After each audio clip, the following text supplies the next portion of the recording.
Module 3 Electrochemical Machining. Electrochemical machining process is one of the latest and potentially the most useful of the non-traditional machining processes. This process relies on the principle of electrolysis for material removal.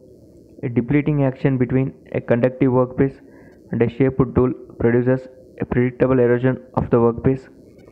Electrochemical machining is a machining process that can be described as reverse of electroplating.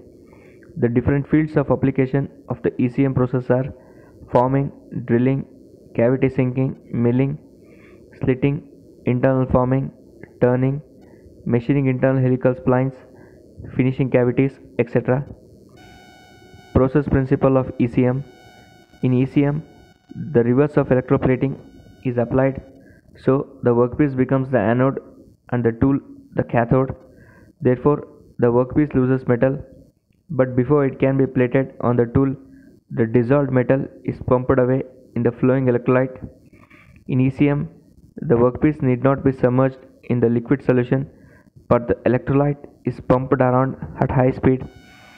There is no tool to workpiece contact, and hence there is no tool wear. This gives very long life. Electrolyte used are sodium chloride, sodium nitrate, sodium chlorate, workpiece anode, tool cathode. Equipment of ECM machine. Components are constant tool feed, electrolyte flow, filter, pump, insulation, DC supply, tool cathode, workpiece anode, fixture and base. Tool negatively charged, workpiece positively charged. Figure 1 shows a typical setup for electrochemical machining. The electrolyte current supplied in the order of 50 to 40,000 amperes at 5 to 30 volts DC for a current density of 20 to 30 ampere per square centimeter across a gap of 0.05 to 0.7 mm is passed between tool and workpiece. The temperature of electrolyte is maintained around 25 to 60 degrees Celsius. Figure 2 shows two electrodes which are placed closely with a gap of about 0.5 mm and immersed in electrolyte, which is a solution of sodium chloride, common salt.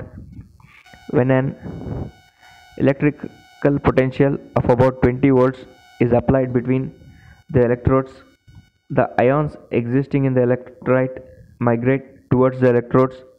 Positively charged ions are attracted towards the cathode and negatively charged ions are attracted towards anode. This initiates the flow of current in the electrolyte.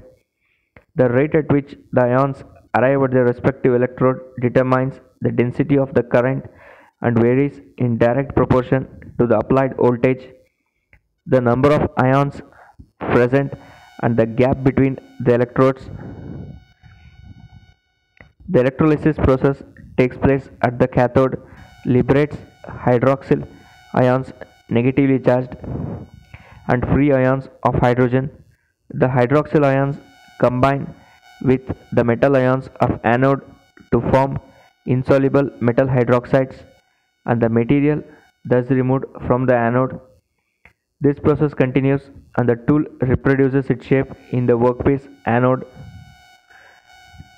To maintain a continuous high current density, the material should be continuously removed between the gap, and this is achieved by circulating the electrolyte at a high velocity.